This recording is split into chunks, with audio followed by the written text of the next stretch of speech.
Oke, belum terdengar juga ya?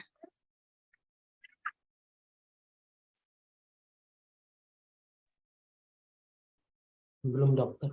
Belum? Oke, baiklah kalau gitu.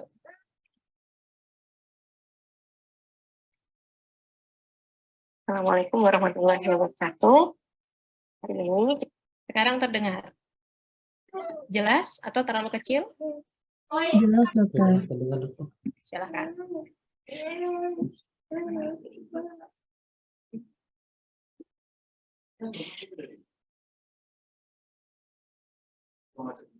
Assalamualaikum warahmatullahi wabarakatuh.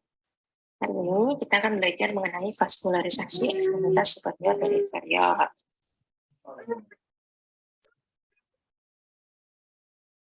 Salah satu sistem di tubuh kita adalah sistem sirkulasi yang bertugas untuk menyalurkan cairan di seluruh tubuh kita. Jantung dan pembuluh darah bertugas untuk mengalirkan darah di seluruh tubuh. Nah, struktur pembuluh darah terdiri atas 3 lapisan, yaitu tunika intima, tunika media, dan tunika eksterna, di mana tunika intima dilapisi oleh endotelium. Tunika media berisi otot dan jaringan elastis, sedangkan tunika eksterna merupakan lapisan jaringan ikat terluar. Kalaupun ada variasi, variasinya terutama pada tunika media. Tunika media antara arteri dengan vena itu beda. Vena memiliki jaringan otot yang lebih sedikit dibandingkan arteri. Ini disebabkan karena pembuluh darah vena, darah yang mengalir di pembuluh darah vena, tekanannya lebih sedikit atau tekanannya lebih kecil dibandingkan darah yang mengalir di arteri.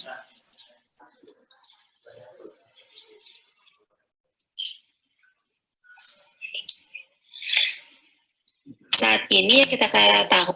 Oke, jadi untuk masalah tunika media tadi sudah paham ya, bahwa kalau yang vena, tunika medianya dia lebih tipis karena ototnya lebih sedikit dibandingkan yang arteri.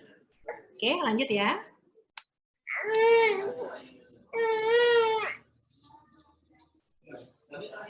Arteri akan membawa darah dari jantung ke seluruh organ, sampai nanti berakhir di arterioles yang mengantarkan darah ke kapiler.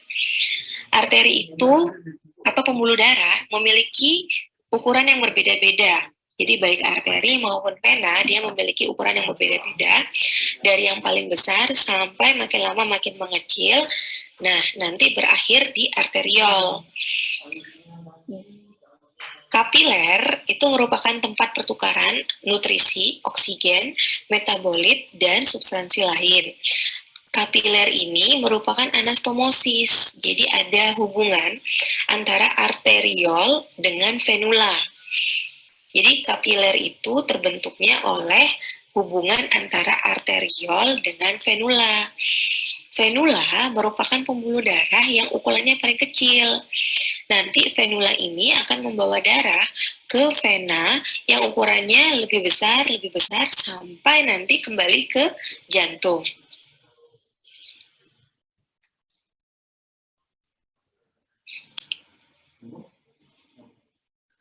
Oke, ini adalah contohnya ya. Jadi aliran darah mulai dari arteri, ya ini sudah arteriol, anggap ini venula. Nah, nanti mereka akan membentuk anastomosis. Disinilah terjadi pertukaran nutrisi tadi. Yang akan kita pelajari hari ini adalah arteri dan vena yang memperdarahi atau menyuplai darah untuk ekstremitas superior maupun inferior. Perlu diingat bahwa pada daerah-daerah tertentu nanti ada yang diperdarahi oleh beberapa cabang dari arteri. Hal ini terjadi untuk memungkinkan adanya aliran darah alternatif jalur yang biasa itu terhalangi. Contohnya, misal pada persendian, karena pada persendian itu akan muncul gerakan-gerakan, maka gerakan-gerakan tersebut akan menyebabkan tekanan pada struktur tersebut. Bayangkan di misal artikulasio genu atau artikulasio kubiti. Apabila kita melakukan fleksi pada struktur tersebut, maka bayangkan bahwa pembuluh darah yang di situ juga akan tertekan. Nah, disitulah fungsi dari anastomosis dari beberapa cabang arteri ini, agar aliran darah distal dari artikulasio tersebut tidak ada halangan. Oke, jadi ada sirkulasi kolateral namanya. Dia memastikan ada aliran darah ke struktur yang di distal.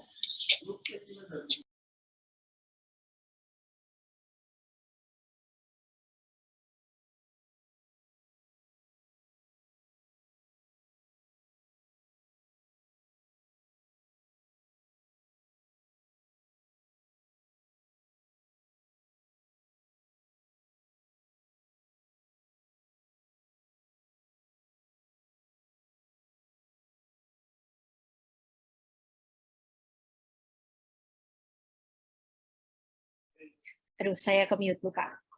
Oke, jadi tadi saya bilang apa ya, udah ke-unmute. Oh ya, jadi gini, sistem sirkulasi itu adalah suatu sistem yang tertutup, Dek. Dia semacam seperti pipa, pembuluh darah itu jadi pipa panjang. Nah, dia ukurannya berbeda-beda. Bayangkan kalau kita dari jantung tadi, ada pembuluh darah kan yang keluar besar, kita sebutnya aorta. Aorta itu memiliki diameter yang paling besar. Nanti seiring perjalanannya, ukuran diameter itu akan mengecil, lalu akhirnya berakhir yang paling kecil itu kita sebutnya arteriol. Oke, kebalikan dari vena. Vena yang paling kecil itu namanya venula. Nanti venula ini akan menuangkan darah ke vena yang berikutnya yang lebih besar, terus sampai nanti dia akan kembali ke jantung melalui vena cava inferior ataupun vena cava superior. Jadi gitu ya, arahnya tuh berbeda. Sedangkan kalau kapiler ini dia adalah jalinan. Anastomosis itu berarti ada jalinan antara arteriol dengan venula tersebut agar bisa terjadi difusi.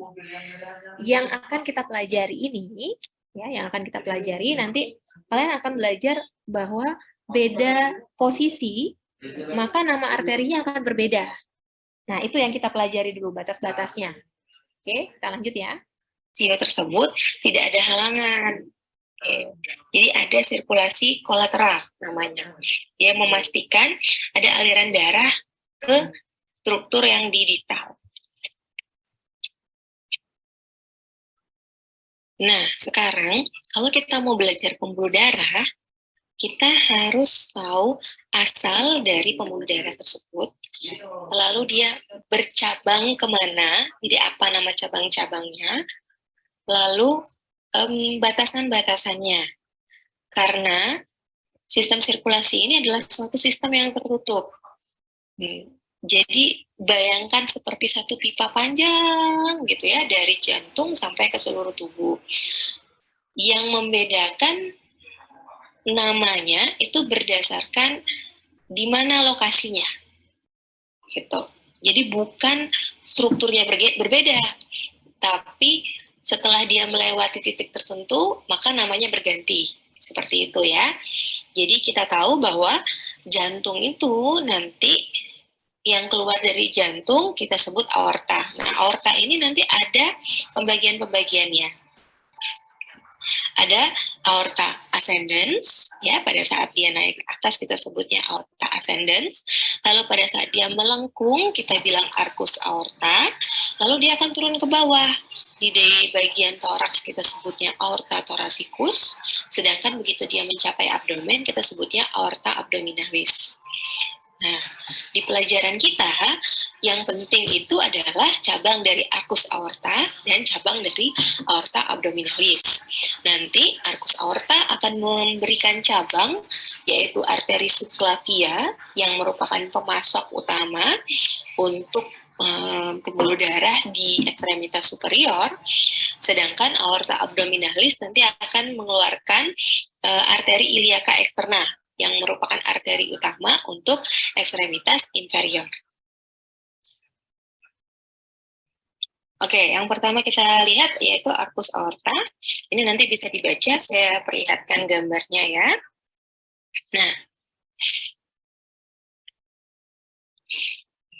jadi arcus aorta, ini yang kita sebut sebagai arcus aorta pada saat dia melengkung ya, merupakan lanjutan dari aorta ascendens.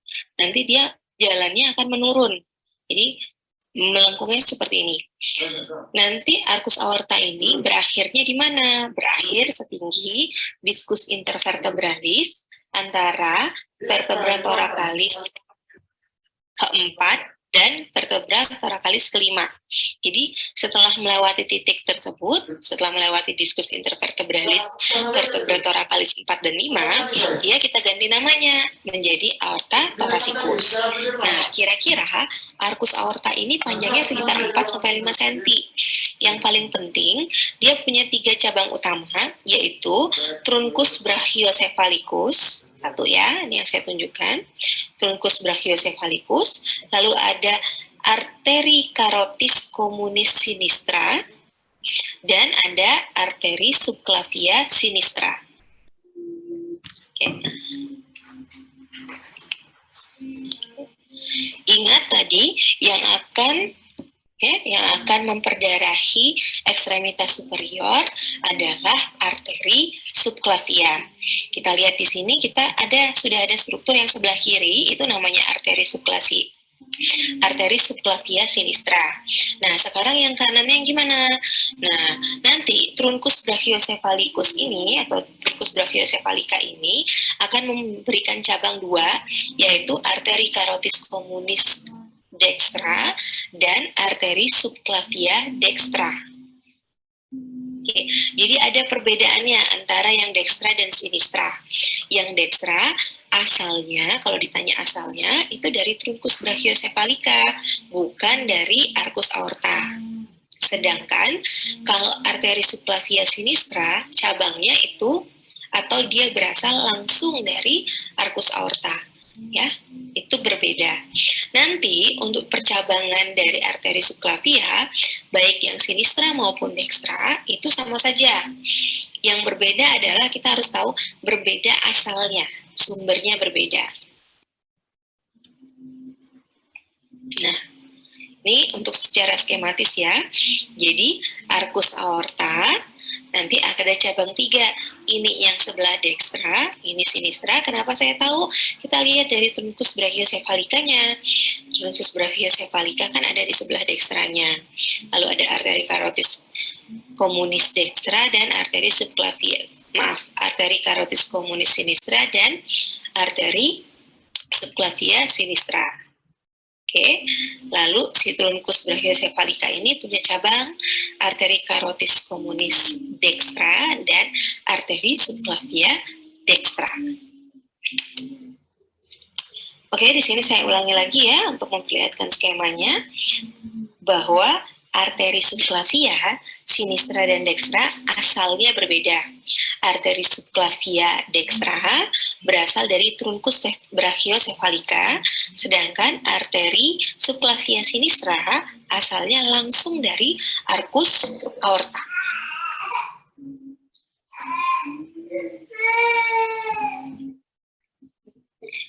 Jadi arteri subclavia itu akan berjalan di sebelah lateral leher ya, sampai ke permukaan superior dari kokse 1.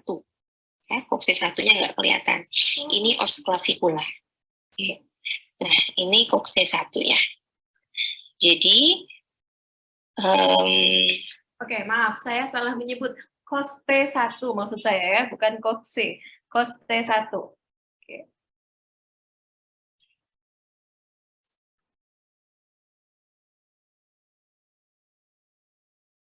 itu dia menyilang atau melewati brachiocephalica, sedangkan arteri subclavia sinistra asalnya langsung dari arcus aorta.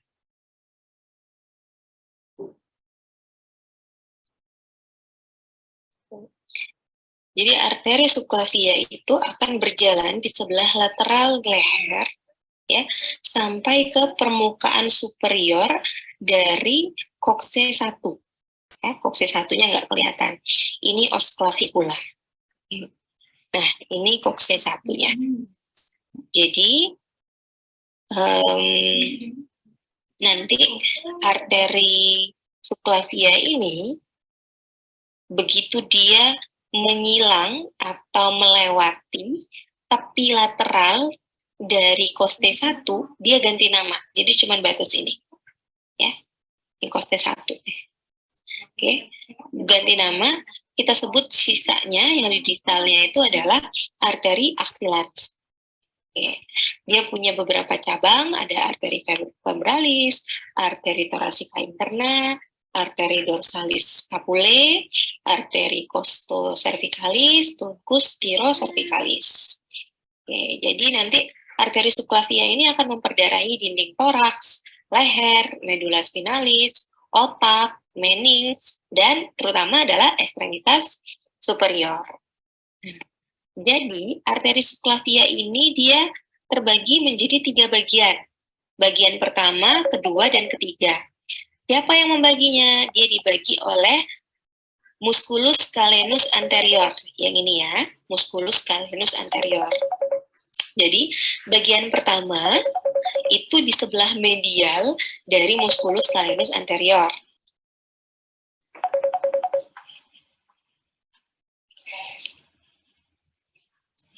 Bagian kedua itu berada di posterior dari musculus calenus anterior ini. Jadi kalau musculus calenus anterior ini disibakkan, maka sisi yang ini, di balik ini, ada bagian kedua kita sebutnya. Oke. Dan bagian ketiganya adalah di sebelah lateral dari musculus calenus anterior. Sampai ke tepi lateral koste 1, dia berganti nama menjadi arteri axillaris.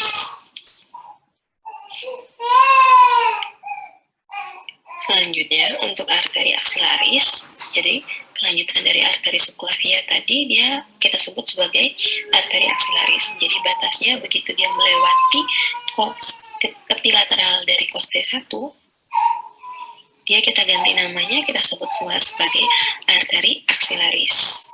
Oke. Nanti dia akan ada beberapa cabang. Nah, percabangannya berbeda-beda ya, percabangannya beda-beda tempat keluarnya. Nanti dia akan berjalan terus sampai ke tepi bawah dari musculus teres mayor. Setelah melewati teres mayor, dia berganti nama lagi menjadi arteri brachialis.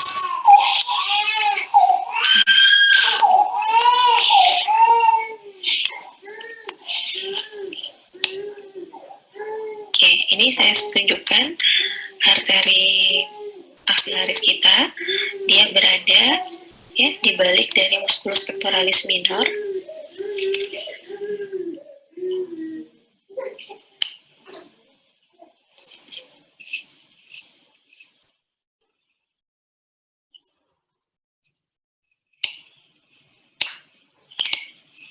Oke, dia berjalan ke lateral sampai ke batas bawah dari musculus teres mayor.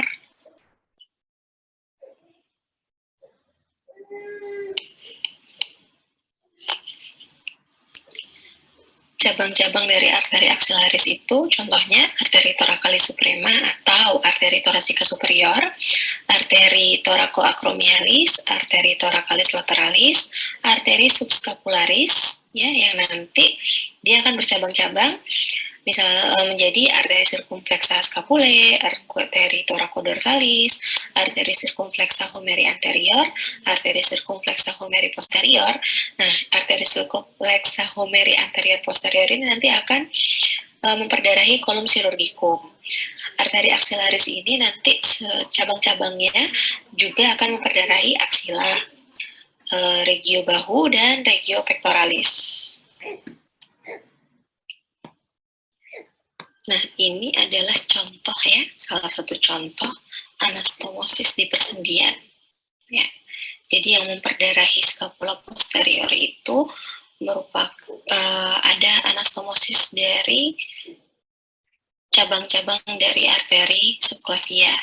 Contohnya ada arteri supraskapularis yang merupakan cabang dari trunkus tiroservikal yang merupakan cabang dari arteri subclavia. Jadi dari arteri subclavia dia bercabang, ada salah satu cabangnya yaitu trunkus tiroservikalis.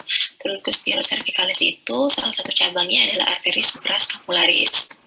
Nah, dia akan memberikan anastomosis ke bagian skapula posterior. Lalu ada juga dari arteri sirkumflexa humeri posterior, ya. Tadi kan kita sudah belajar arteri sirkumflexa humeri posterior ini dia berasal dari arteri aksilaris, cabang dari arteri aksilaris. Lalu ada arteri arteri sirkumflexa scapular itu merupakan cabang dari arteri subskapularis. Oke. Jadi mereka memastikan bahwa area ini tetap mendapat perdarahan yang adekuat. Selanjutnya, kelanjutan dari arteri aksialis tadi kita sebut sebagai arteri brachialis. Jadi arteri brachialis ini akan memperdarahi kompartemen anterior, ya, kompartemen anterior.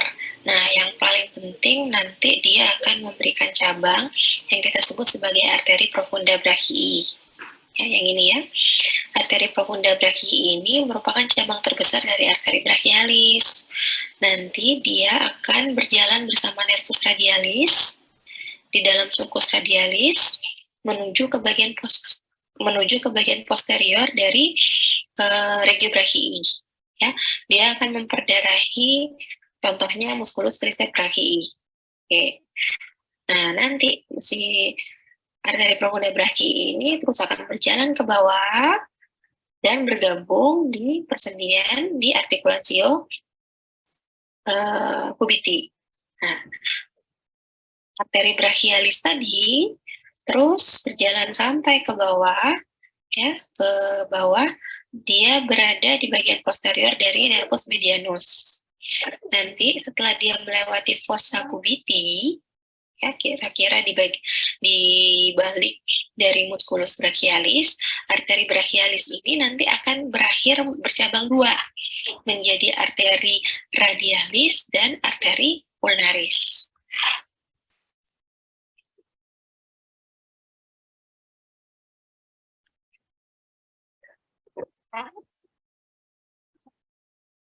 Oke, baiklah, kita hilangkan dulu ya. Kita hilangkan dulu musculus biceps brachii.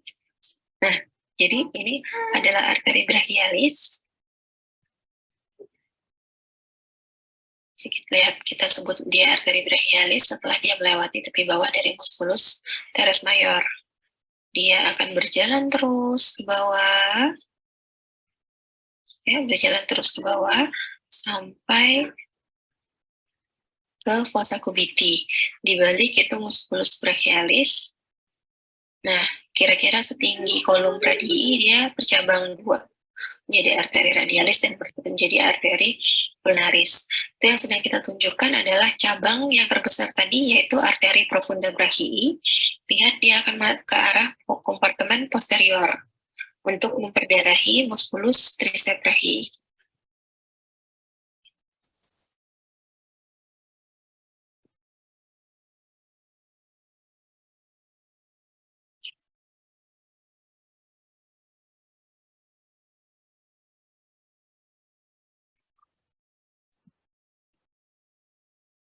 Ya, sebentar ya.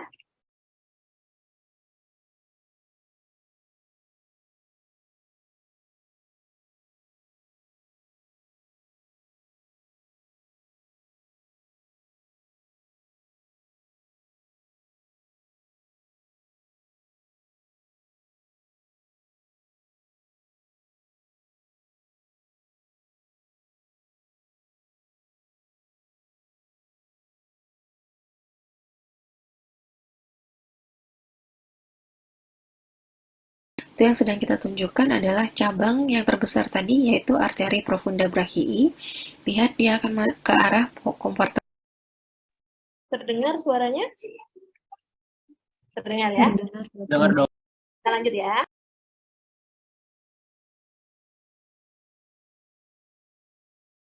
Mas juga ada. Untung ini.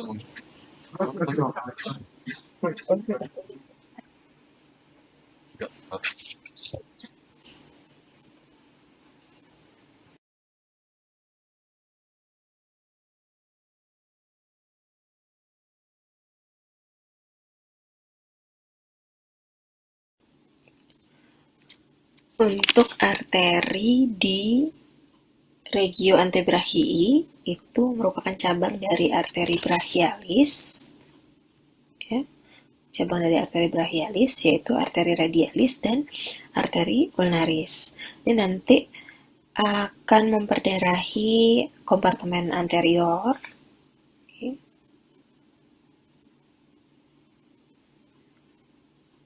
Ada arteri radialis yang di sebelah lateral, ya, dia akan dimulai dari kolum radii, dia memperdarahi sebelah lateral. Lalu ada arteri ulnaris, dia ukurannya lebih besar daripada arteri radialis, dia berjalan di sebelah medial dan lebih sulit diraba. Nanti di bagian manus, cabang maupun baik cabang maupun arterinya, ujung dari arteri tersebut akan beranastomosis membentuk arcus palmaris. Oke, nanti kita akan bahas tentang arcus palmaris.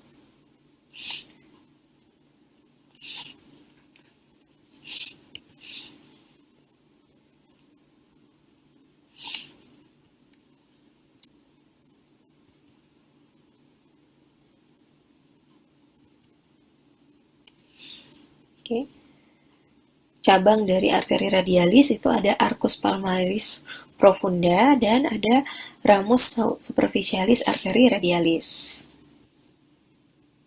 Oke, kita lihat perjalanan dari arteri radialis. Baru bisa kita lihat kalau musculus brachioradialisnya kita singkapkan. Kita lihat arteri radialis ini berjalan di sebelah lateral. Oke, sampai ke bawah ke manus.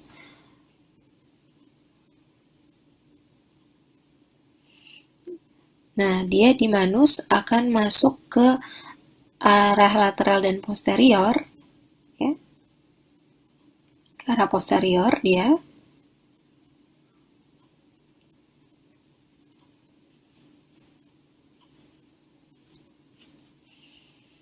Dia masuknya melalui yang kita sebut strukturnya itu adalah anatomical snuff box. Jadi kenapa kita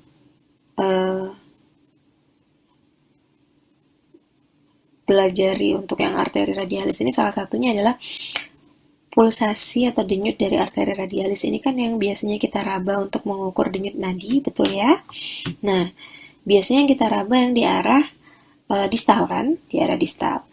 Nah, kenapa itu? Karena begitu di bawah, ya, begitu di ujung distal, arteri radialis itu dia bersandarnya atau berada di dekat tulang dan hanya dibatasi oleh fasia dan kulit, jadi lebih superficial dibandingkan kalau yang di atasnya tadi itu masih ada masih dia bersandarnya atau dia berada di atas dari otot-otot sehingga agak lebih sulit diraba dibandingkan denyutnya agak lebih sulit diraba dibandingkan kalau di sini.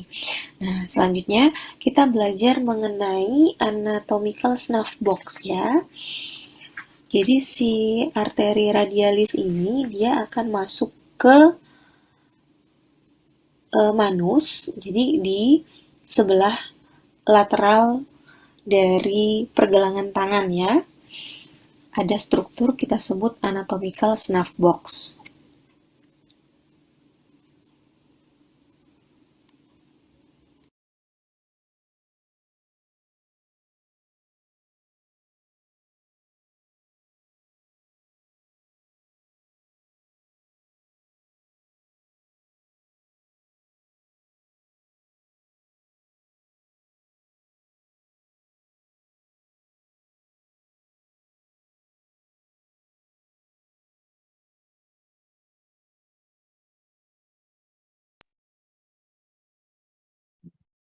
Oke, jadi anatomical snuff Nah, box. ini Anatomical snuff box itu kenapa disebut snuff box? Snuff. Tuh, jadi seperti kalau kita ingusan, ya, kita kan ngapusnya pakai struktur di sini. Oke, itu bisa kita lihat kalau kalian melakukan ekstensi. Jadi kalau kita ekstensikan jempol kita, nanti di sisi lateral itu kita, mana kamera saya di sini? Nah ya, kalau kita ekstensikan, di sisi lateral sini, kalian akan melihat cekukan. Bukan yang ini ya, nah tapi di sini, di sisi lateralnya, itu kalian akan melihat cekukan. Cekukan itu dia dibentuk oleh atau dibatasi oleh 3 tendon otot, ya. Nah, di situ adalah tempat arteri radialis masuk ke arah posterior. Dan tadi dia berjalan di sebelah lateral. Dia akan masuk ke arah posterior itu melalui sini, masuk ke area anatomical snuff box itu. kita lihat. Jadi kalau seandainya jempol itu dalam posisi ekstensi, kita lihat ada lekukan. Ya, ada cekungan. Di sini kita ulang. Nah, ya, kalau dalam posisi ekstensi dia ada cekungan.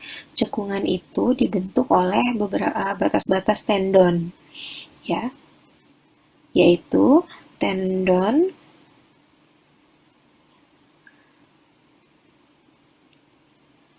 extensor pollicis longus, extensor pollicis brevis, dan abductor pollicis longus. Oke. Ini yang saya tunjukkan adalah tendon dari extensor pollicis longus, lalu ada extensor pollicis brevis, dan tendon dari abductor pollicis longus. Dasarnya yaitu os scapoid dan os trapezium. Nah, di sini arteri radialisnya menuju ke manus.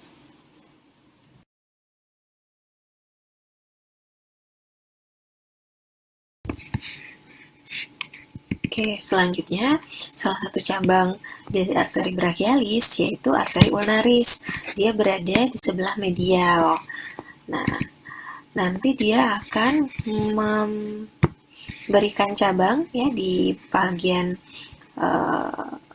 proksimalnya. Dia akan memberikan cabang yaitu arteri interosseus communis. Oke, nanti arteri ulnaris ini akan berjalan bersama dengan nervus ulnaris. Dia akan masuk ke manus, ya, dan membentuk arcus palmaris superficialis. Jadi cabang dari arteri ulnaris itu adalah arcus palmaris superficialis dan ramus profundus arteri ulnaris. Arteri ulnaris ini akan memperdarahi sisi medial dan tengah dari antebrachii. Nah, ya, jadi nanti arteri interosseus itu, arteri interosseus communis tadi akan bercabang menjadi arteri interosseus anterior dan posterior. Keduanya itu akan memperdarahi membran interosseus di antebrachii.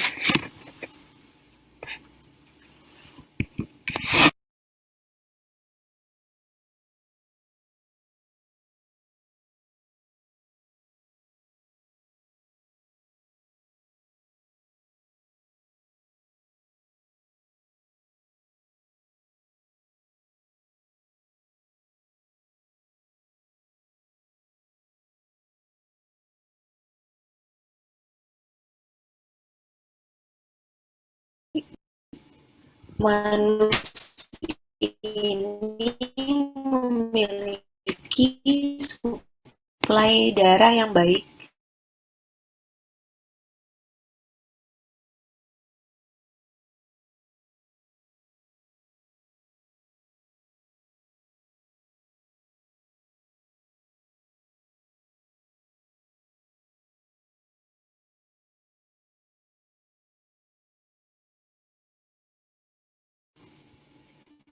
Arteri ulnaris dan arteri radialis. Oke.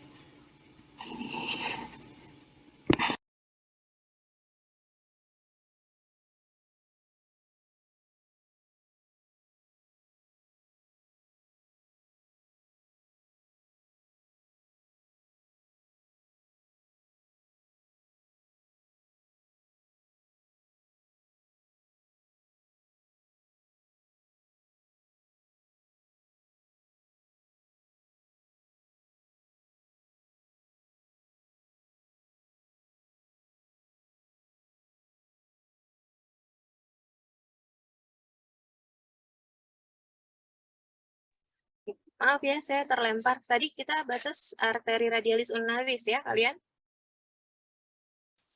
Tadi kita dengarnya.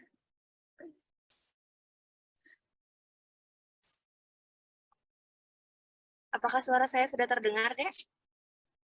Terdengar, Dok. Oh, sudah. Maaf ya, tadi sinyalnya jelek.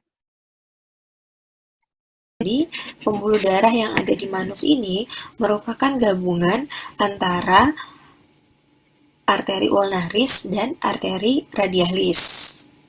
Oke.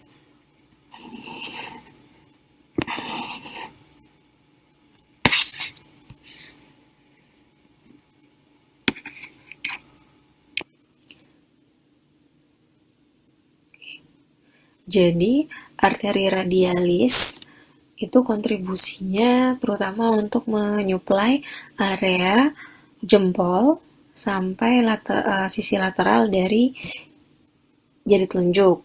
Sedangkan arteri ulnaris itu untuk sisa dari jari-jari tangan kita serta sisi medial dari jari telunjuk. Nah, arteri ulnaris ini, ya nanti kita lihat videonya. Arteri ulnaris ini dia akan berjalan di depan dari flexor retinaculum, ya, dari flexor retinaculum.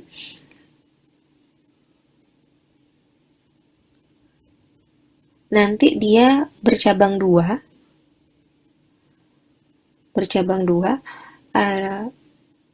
ada ramus profundus arteri ulnaris dan ada arcus palmaris superficialis.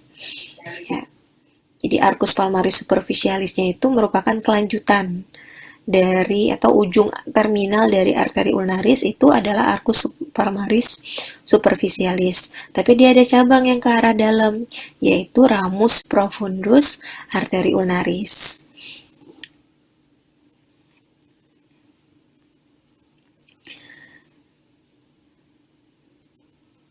Sedangkan arteri radialis ini, ya, arteri radialis ini nanti cabangnya adalah ramus superficialis arteri radialis dan ujung terminalnya kita sebut arcus profundus,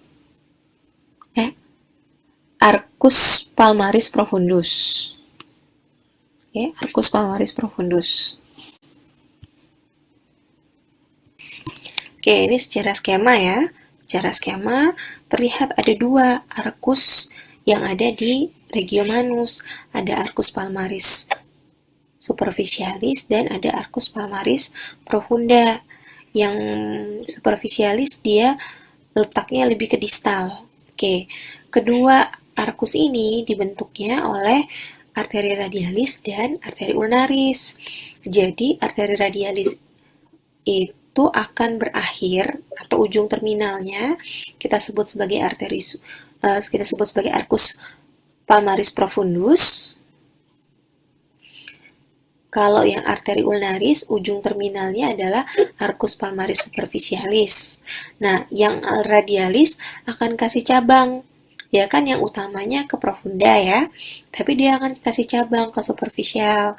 Kita sebutnya ramus superficialis arteri radialis. Nanti dia akan beranastomosis dengan si arcus palmaris superficialis. Nah, kebalikan dengan arteri ulnaris. Ujung terminalnya tadi kan dia ke superficial. Nah, tapi dia akan memberikan cabang ke profunda yang kita sebut sebagai ramus profunda arteri ulnaris yang beranastomosisnya dengan arcus palmaris profunda.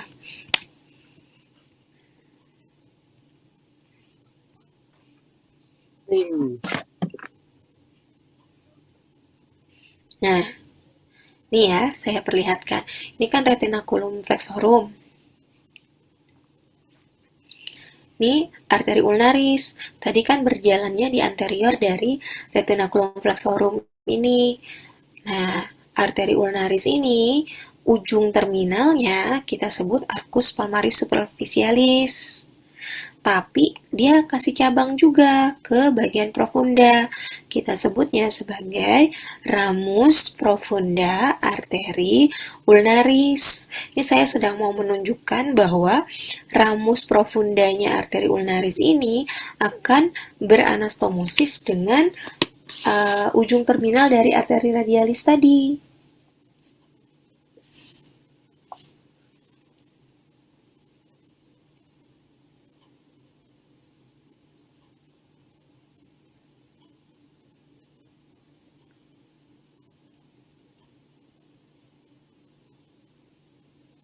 Nah ya, selanjutnya arteri radialis ini dia akan punya cabang ke arah superficial.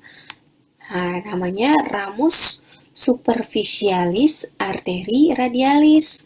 Lihat, dia akan berkoneksi, beranastomosis dengan si arcus palmaris superficial. Sekarang kita cari yang ujung terminal dari arteri radialis.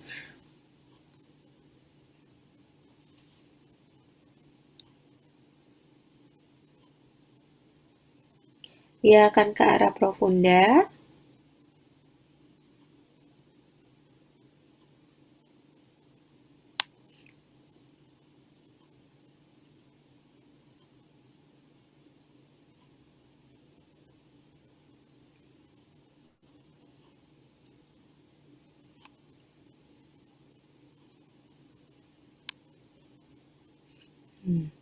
Nah, kita lihat ya, dia akan ke arah profunda dan berakhir sebagai arcus palmaris profundus yang beranastomosisnya tadi dengan cabang dari arteri ulnaris.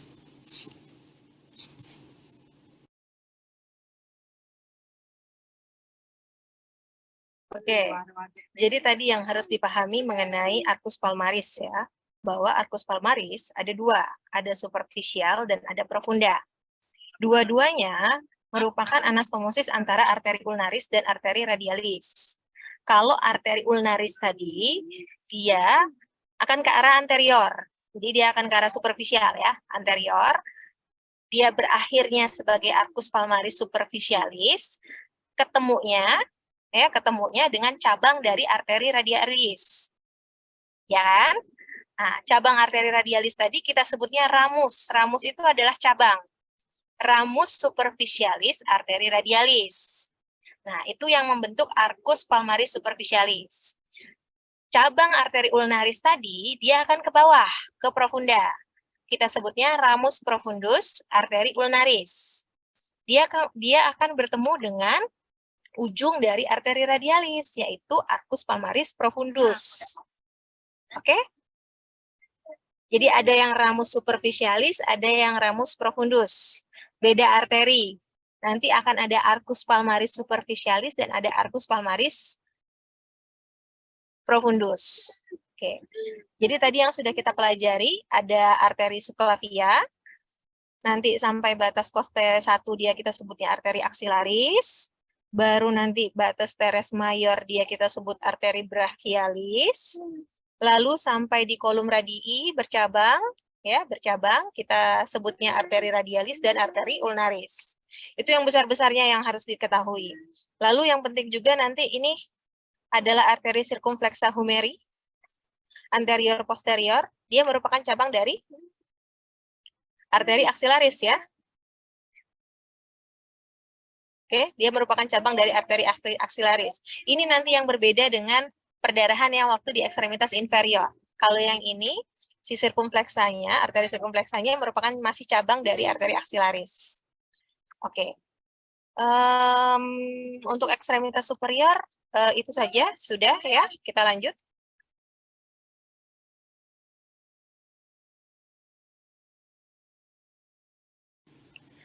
Selanjutnya, untuk ekstremitas inferior, dia asalnya dari aorta abdominalis.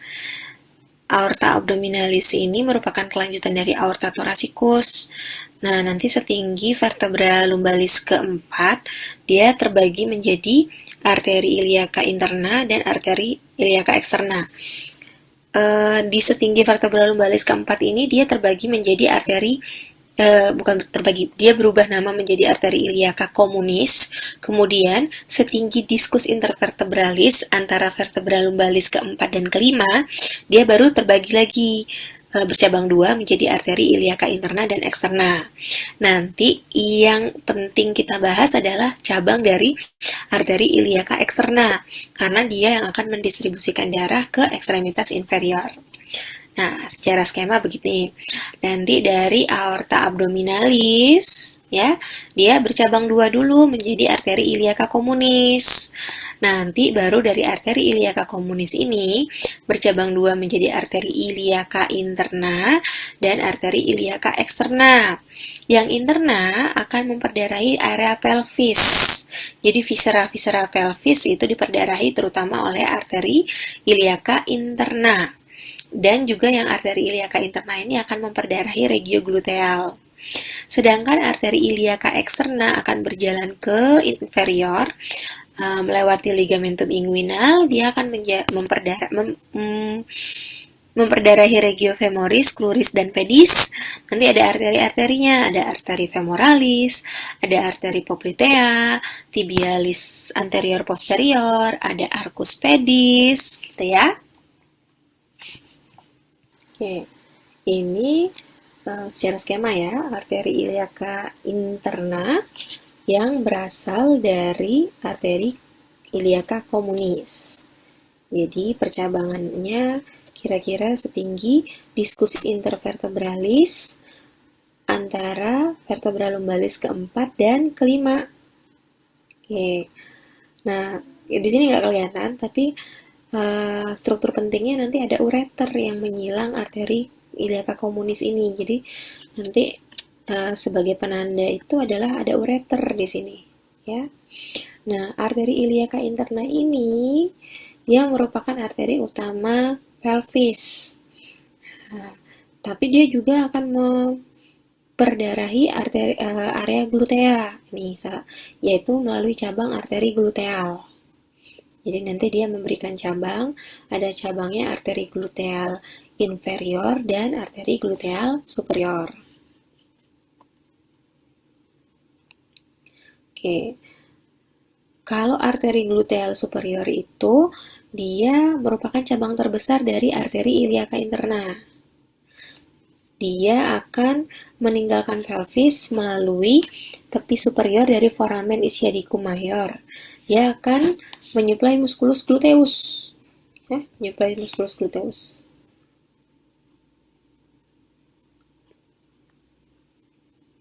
Oke, ini ya.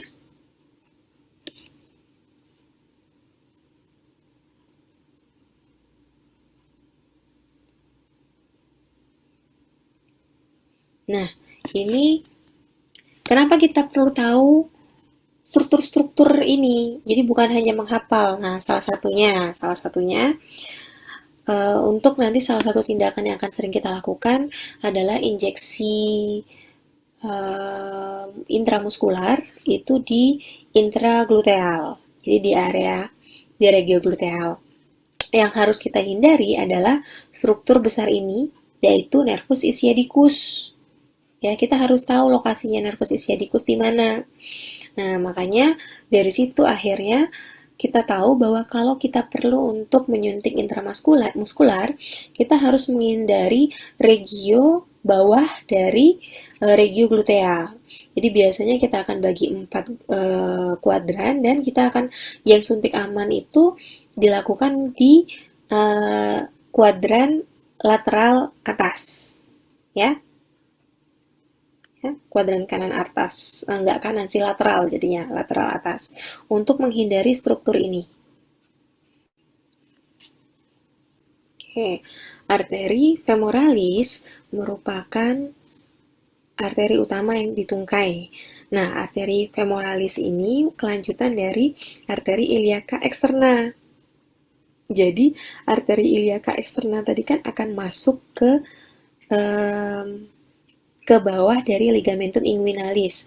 Nah, begitu dia keluar masuk ke ligamentum inguinalis, kita sebutnya sebagai arteri femoralis. Kira-kira masuknya itu tepat di tengah-tengah, jadi di pertengahan antara spina iliaca anterior superior dengan tuberculum pubis. Oke, ini adalah beberapa cabang-cabangnya. Nanti kita lihat di gambar di slide selanjutnya, lokasi dari arteri femoralis ini lokasinya lumayan superficial sehingga mudah terkena trauma. Nah, cabang terbesar dari arteri femoralis itu yaitu arteri profunda femoris. Jadi kira-kira kalau mengulang lagi yang tadi, kalau yang di atas arteri profunda humeri itu merupakan cabang dari arteri aksilaris. Nah, kalau ini arteri profunda femorisnya merupakan cabang dari arteri femoralis.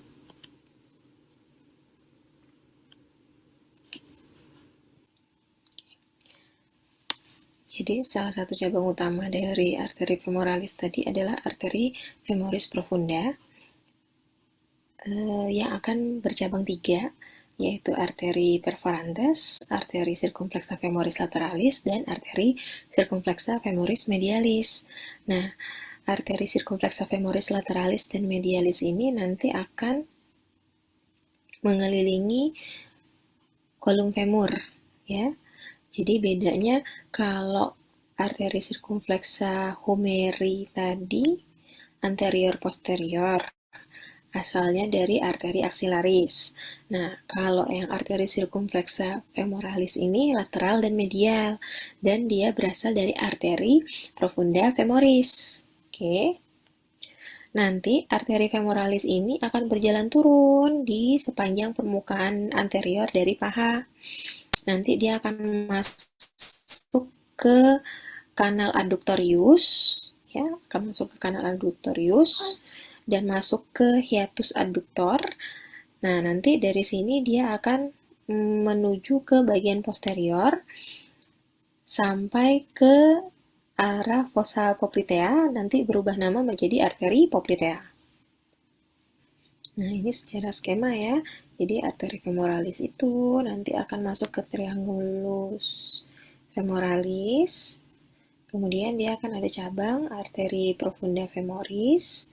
Nah, nanti arteri ini ya, yang ini arteri profunda femoris. Arteri profunda femoris ini akan bercabang, ada cabangnya yaitu arteri circumflexa lateral dan arteri circumflexa medial. Yang arteri circumflexa lateral nanti itu akan mengelilingi sisi lateral dari femur. Kalau yang arteri circumflexa medial itu akan menuju ke arah sisi posterior dari femur.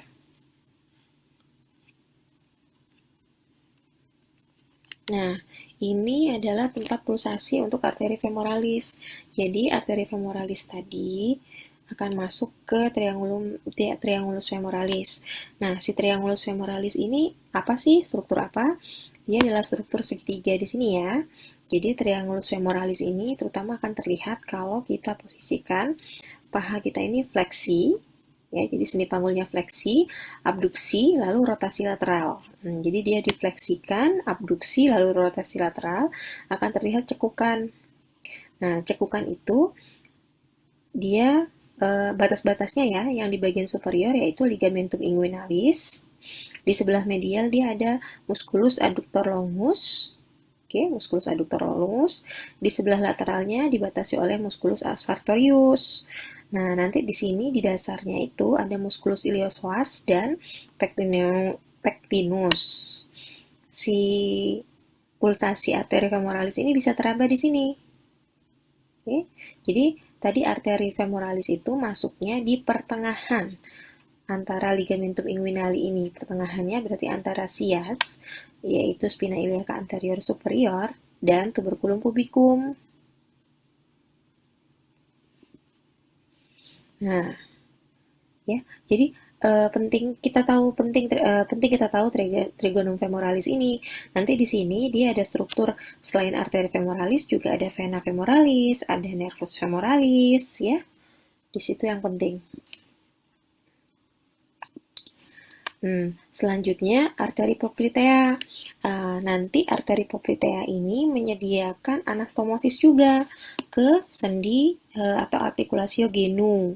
Jadi di artikulasio genu ini ada anastomosis gedikular namanya.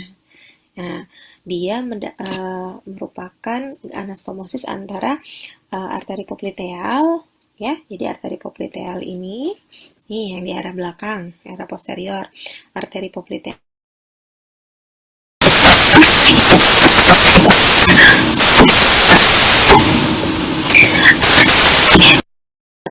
superomedial, arteri genikular medial, ya, arteri genikular inferolateral, arteri genikular inferomedial. Oke.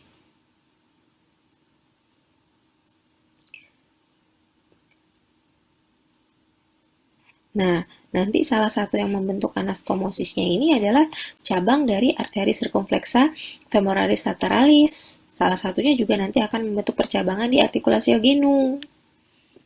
Oke, denyut di arteri popliteal ini dapat diraba juga pulsasinya, ya, di bagian inferior dari fossa poplitea.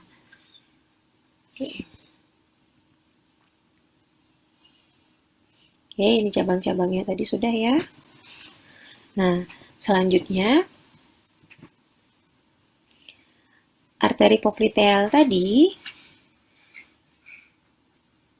akan berjalan turun ke bagian posterior dari kruris ya.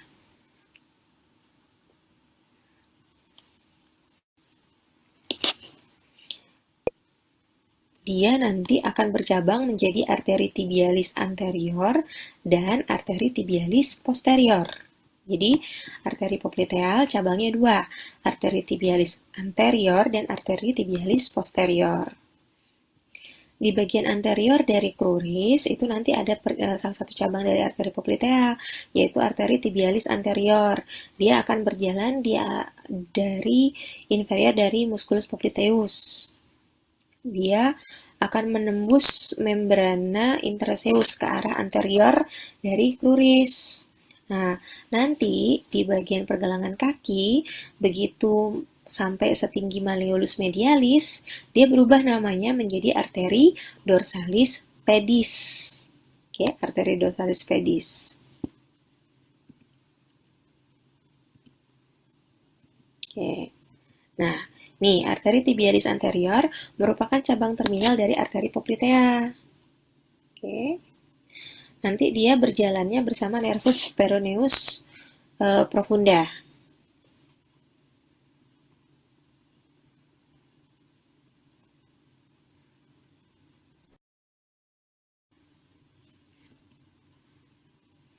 Dia akan mensuplai bagian anterior dari kruris. Cabangnya ada arteri tibialis anterior rekuren, arteri malleolaris lateralis, dan arteri malleolaris medialis. Nah, ini ya, ini sisi posterior.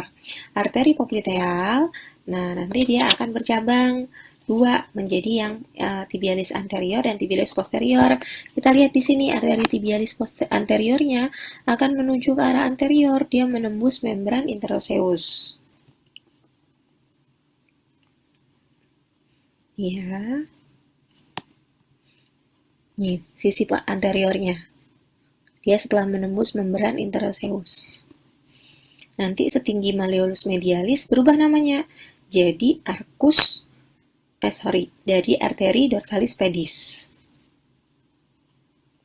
Sedangkan di sisi posterior, tadi ada satu lagi cabang dari arteri poplitea, yaitu arteri tibialis posterior. Nah, dia dimulai dari sisi distal dari poplitea sampai ke tendon dari musculus soleus. Dia punya cabang, yaitu arteri fibularis. Arteri fibularis ini nanti ke arah lateral. Oke. Nanti arteri tibialis posterior itu akan bercabang menjadi arteri plantaris medialis dan arteri plantaris lateralis. Beda ya, kalau yang tibialis anterior tadi dia akan bercabang menjadi arteri malleolaris. Ini arteri plantaris.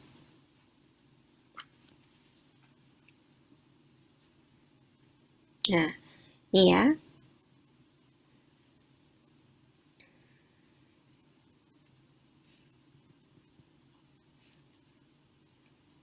Ini arteri tibialis posteriornya akan bercabang menjadi arteri plantaris lateralis dan arteri plantaris medialis. Sedangkan yang anterior itu akan ke arah depan, ke arah anterior. Ini adalah tampak belakang, tampak posterior. Kenapa? Karena terlihat arteri popliteanya. Arteri tibialis posterior ini dia berjalan bersama dengan nervus tibialis lateralis. Oke. Sedangkan yang di regiopedis ada namanya arteri dorsalis pedis. Ingat tadi arteri dorsalis pedis merupakan kelanjutan dari arteri tibialis anterior. Nanti dia akan masuk ke interaceus. Ada arteri plantar profunda, arteri tarsalis lateralis, dan arteri arcuata. Nah, dia si dorsalis pedis ini bisa diraba pulsasinya. Oke. Kalau di ekstremitas superior, kita punya dua arcus palmaris, superior dan profunda. Kalau di pedis, kita hanya punya satu arcus plantaris namanya, yaitu arcus plantaris profunda. Nah, arcus plantaris profunda ini merupakan gabungan dari atau anastomosis, jadi asalnya dari arteri tibialis anterior dan arteri tibialis posterior.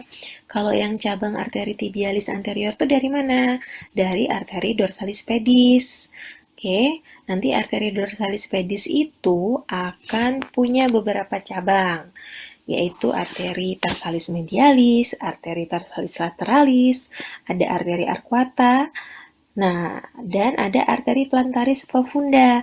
Arteri plantaris profunda itu akan beranastomosis. Ya, arteri plantaris profunda itu akan beranastomosis dengan arteri plantaris lateralis, yang asalnya dari arteri tibialis posterior. Nah, disebut nanti arcus plantaris profunda. Kita lihat skemanya. Ini tampak dari anterior ya, dari atas berarti. Ini adalah sisi dorsum dari pedis. Arteri tibialis anterior akan berakhir menjadi arteri dorsalis pedis. Nanti arteri dorsalis pedis ini ada beberapa cabang. Ada arteri tarsalis lateralis, arteri tarsalis media, ada cabang arteri arcuata. Ini arteri arcuata ya. Arteri arcuata. Lalu ada arteri arteri plantaris profunda. Lihat, dia ke arah dalam. Untuk apa? Nanti dia akan membentuk ini. Ini namanya arcus plantaris profunda. Ya, arcus plantaris profunda. Ini adalah ini adalah arteri plantaris profunda tadi, cabang dari arteri tibialis anterior, ya. Cabang dari arteri dorsalis pedis yang merupakan cabang dari arteri tibialis anterior. Nah, si arcus ini tadi dia terbentuk dari si arteri plantaris medialis dan arteri plantaris lateralis yang merupakan, lihat ujungnya atau awalnya, merupakan cabang dari arteri tibialis posterior. Ini adalah arteri tibialis anterior. Dia punya beberapa cabang, yaitu arteri malleolaris. Ini adalah langsung. Nah, Nah, ini ini adalah arteri tarsalis laterales.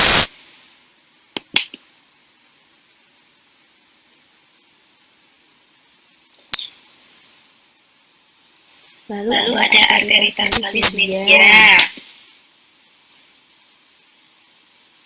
Ada Ada arteri arcuata.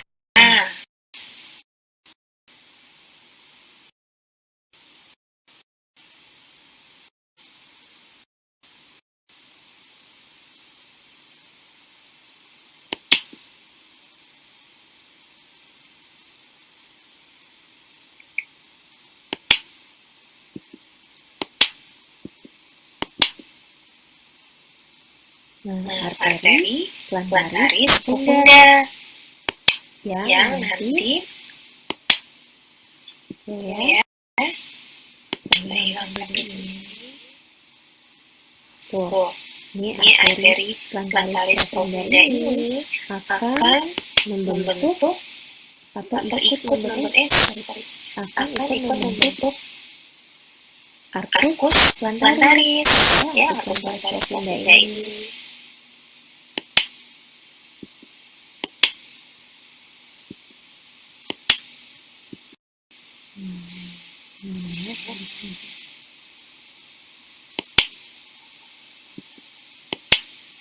Kelihatan Kelihatan ya. ya. Nah, Nah, ini ini arcus arcus plantaris plantaris yang yang dibentuk dibentuk oleh oleh arteri arteri plantaris plantaris lateralis lateralis dan dan arteri arteri plantaris plantaris medialis. medialis Yang yang merupakan cabang cabang dari dari arteri arteri tibialis tibialis posterior. posterior. Ini Ini adalah adalah arteri arteri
Oke, maaf sinyal saya hilang tadi. Bentar ya. Posterior dari ekstremitas inferior itu. Oke, suara saya terdengar? Soalnya tadi sinyal saya jelek. Oke. Ada yang menganggap. Oke, jadi tadi ya perbedaan antara regiomanus dengan regiopedis. Kalau di manus arkusnya ada dua, ya, palmaris superficialis dan palmaris profundus. Sedangkan kalau yang di pedis dia cuma punya satu arkus, yaitu arkus plantaris profundus. Oke, walaupun tetap prinsipnya sama, bahwa sama-sama berasal dari ada anastomosis. Nah, oke, yang ini adalah anastomosisnya dari cabang arteri tibialis anterior dan cabang dari arteri tibialis posterior. Oke, jadi kalau yang ini, yang ini itu bukan arcus, ini adalah arteri arcuata yang merupakan salah satu cabang dari arteri dorsalis pedis. Begitu. Jadi kalau kita belajar tentang tentang pembuluh darah itu kita belajar sumbernya dari mana, cabangnya apa, dan berhubungan kemana, gitu ya.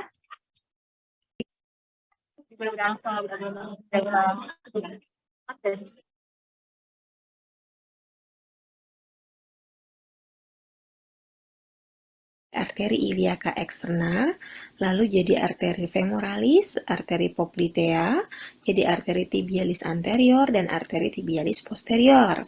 Arteri tibialis anterior nanti akan menjadi arteri dorsalis pedis, dan akan ada cabang ke arteri plantaris yang bergabung ke ke arcus plantaris. Oke, yang arteri tibialis posterior, dia ada cabang arteri plantaris lateralis dan arteri plantaris medial. Oke, ini skemanya. Ini beberapa titik-titik pulsasi yang bisa kita raba, yaitu arteri brachialis kan bisa kita raba ya. Arteri radialis juga bisa kita raba.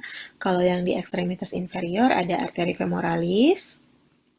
Kita bisa raba di triangulus femoralisnya tadi, arteri femoralisnya bisa kita raba di fossa poplitea, dan arteri dorsalis pedis bisa kita raba di bagian dorsum pedis.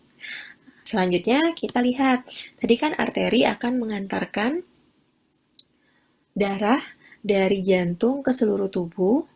Nah, yang membawa balik kembali darah ke jantung adalah vena.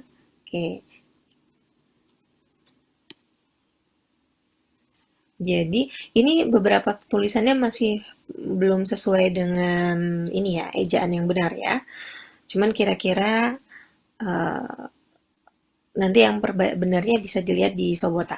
Oke. Jadi, sirkulasi vena itu dari seluruh tubuh akan dibawa masuk ke atrium kanan, ya, atrium dextra. Nah, yang perlu diingat, kita ada namanya vena superficial dan ada vena profunda.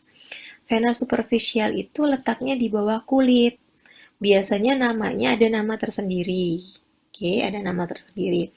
Vena-vena superficial ini perlu kita ketahui untuk tindakan medis misalnya flebotomi. Jadi pengambilan darah itu biasanya kita ambilnya dari vena-vena superficial. Oke.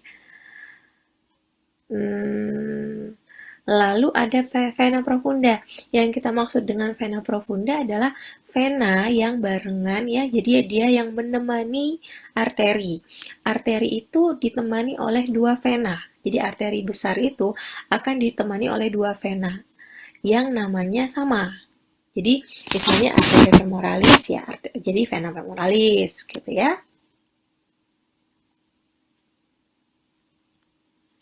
Nah, kita mulai yang ekstremitas superior. Di ekstremitas superior ada dua vena, yaitu vena cephalica dan vena basilica. Vena cephalica itu akan naik dari sini ya, dari arcus venosus palmaris ini. Oke, arcus venosus palmaris naik dia di sebelah lateral dari pergelangan tangan ke bagian anterolateral dari antebrachii.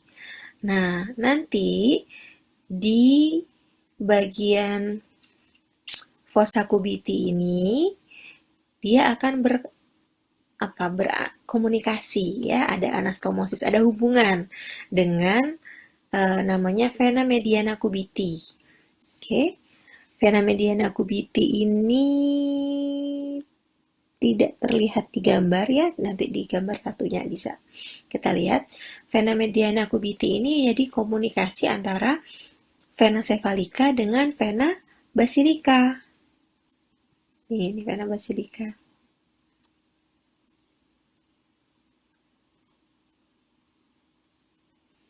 Oke, vena basilica. Nah, nanti vena cephalica ini akan, jadi kan dia akan ke vena berkomunikasi dengan vena mediana cubiti. Nah, nanti dia akan mendrainase, menuangkan darahnya tadi ke vena basilica. Dari vena basilica baru dia ke vena axillaris.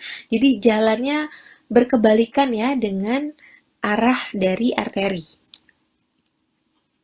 Nah, kalau vena basilica dia akan berjalan itu di sebelah medial, sama dari arcus venosus juga, tapi dia dari arah sebelah medial. Oke, dia akan langsung menuangkan darahnya ke vena axillaris. Kalau yang vena cephalika tadi kan dari vena cephalika dituangkannya dulu ke vena ke vena basilika, baru ke vena axillaris.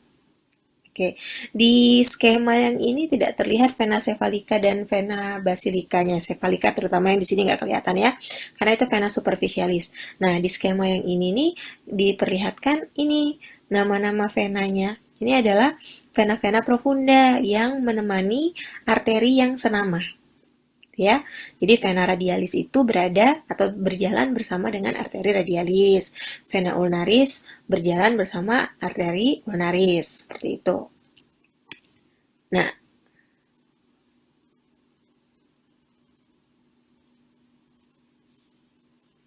ini skema vena superficial.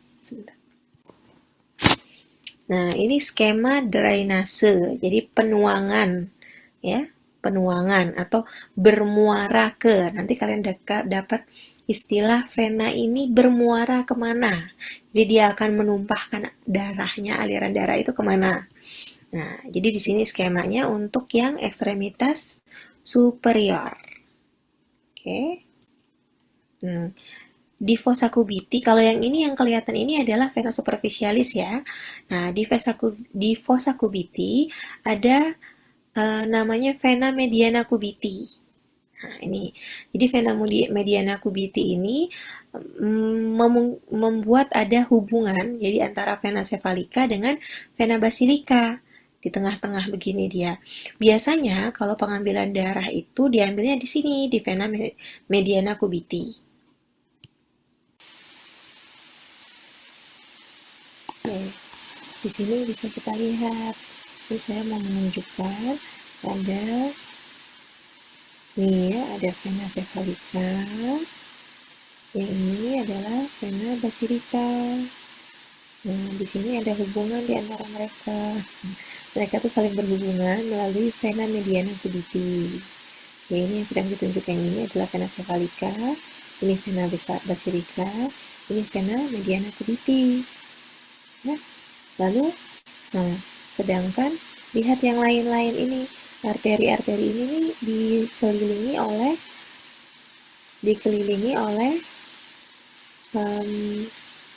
dikelilingi maksudnya didampingi oleh vena juga.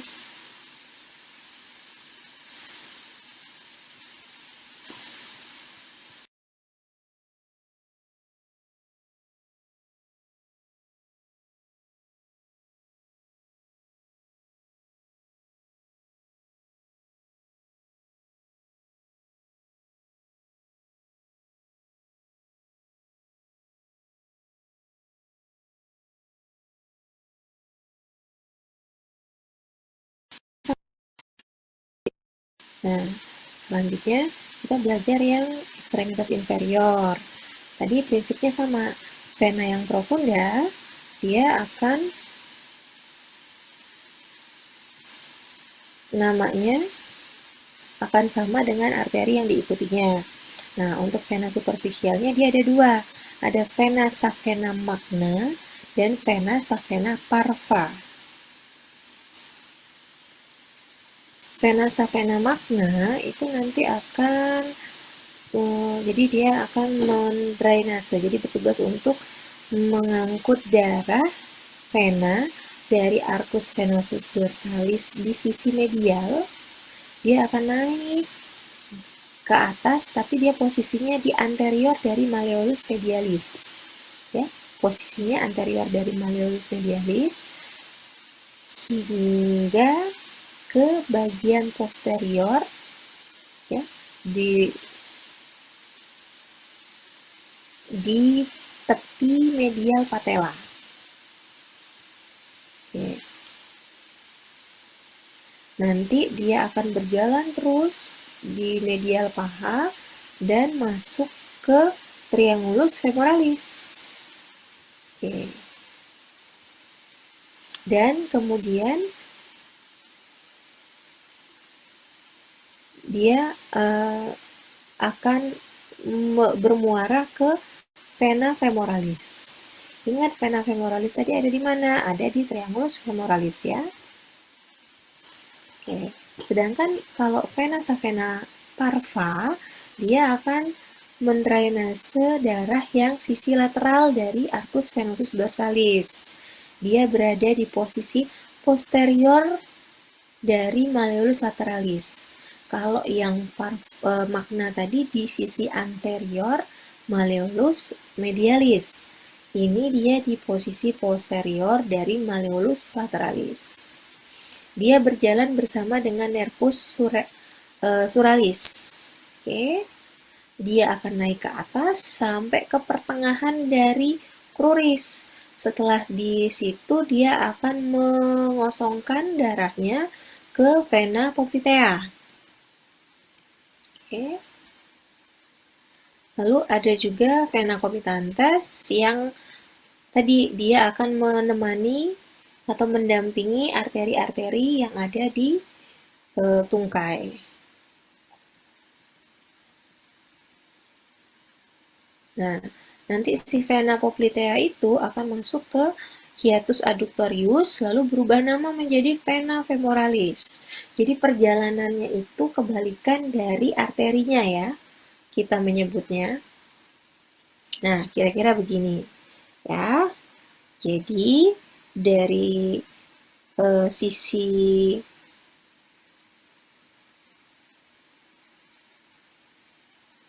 di satu sisi ada vena savena magna dan ada satu sisinya ada vena savena parva.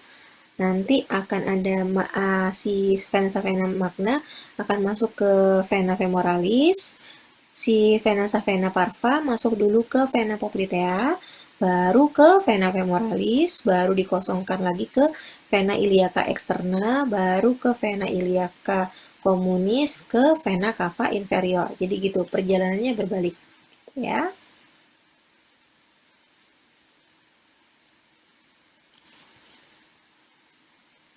Ini skema yang lain. Nah, di sini kita lihat ya.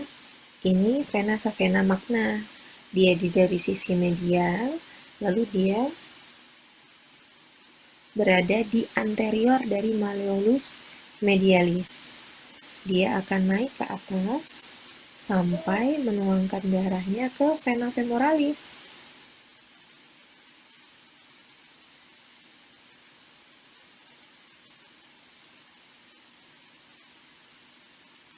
Ini vena femoralis. Sedangkan dari sisi lateral ada yang namanya vena savena parva. Kita lihatnya dari mana? Cari malleolus lateralis. Posisinya ada di sebelah posterior dari malleolus lateralis. Oke, ini ya.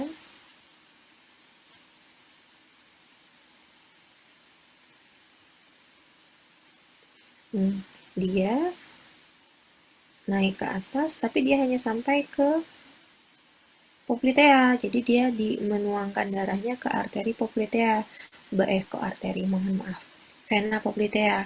Nanti vena poplitea ini yang akan bermuara ke vena femoralis. Begitu ya.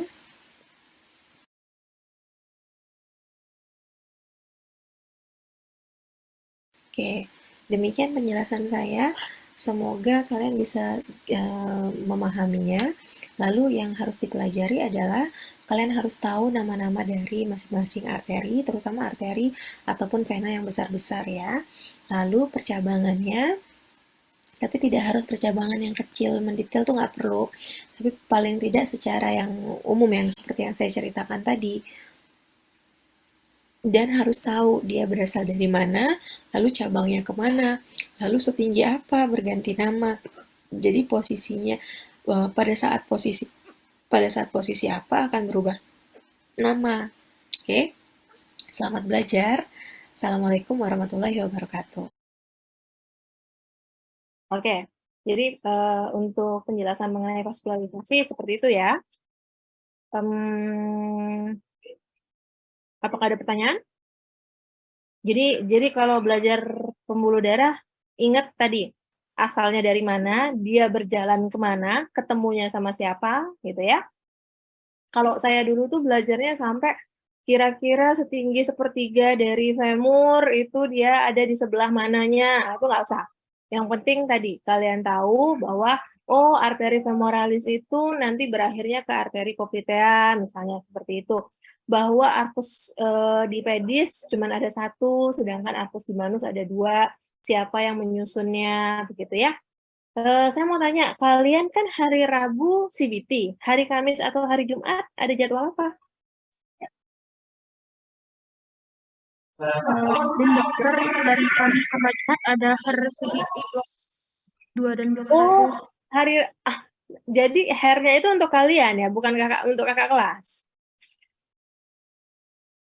Jadi Kurang tahu dok, tapi di info juga. hari Rabu kalian CBT, hari Kamisnya langsung hair gitu ya? Iya dok, 2 hari berturut-turut. Jadi Rabu CBT, Kamis dan Jumat HER. Saya ini kan masih ada hutang untuk vaskularisasi inervasi ya, praktikum. Rencana saya mau memperlihatkan video diseksi. Jadi kan kita nggak bisa nih bawa kalian untuk lihat kadaver dulu untuk blok yang ini. Nah, saya mau memperlihatkan video diseksinya. Jadi kalian bisa lihat tuh posisi nervus-nervusnya kalau di kadaver gimana. Nah, kalau kemarin kan saya jadwalkannya besok jam 11. Terus saya kepikiran, kalian kan mau ujian ya, CBT. Kira-kira nanti fokus nggak kalian mendengarkannya? Kalau memang kalian mau, kita ganti saja jadwalnya jadi di hari Kamis. Karena kan materi yang praktikum itu penilaiannya terpisah, penilaiannya hanya dari saya. Tapi kalau kalian merasa, oh sekalian untuk mengulang, kalian kan sudah belajar tuh tentang inervasi, kalian sudah belajar hari ini tentang vaskularisasi, sekalian mengulang hafalan dan pemahamannya dengan ikut praktikumnya besok saja, nggak apa-apa saya. Jadi, kalian mau praktikumnya besok jam 11 atau mau hari Kamis, saya sih oke-oke saja. Coba nanti ketua angkatannya saja ya yang bilang ke saya ya. Saya tunggu hasil diskusinya maghrib ini. Oke? Jadi pilihannya besok jam 11 atau hari Kamis saja. Gitu. Oke? Bisa ya? Sudah. Oke. Saya tutup pertemuan kita hari ini. Assalamualaikum warahmatullahi wabarakatuh. Selamat belajar. Semoga ilmu yang kita dapat itu ada manfaatnya.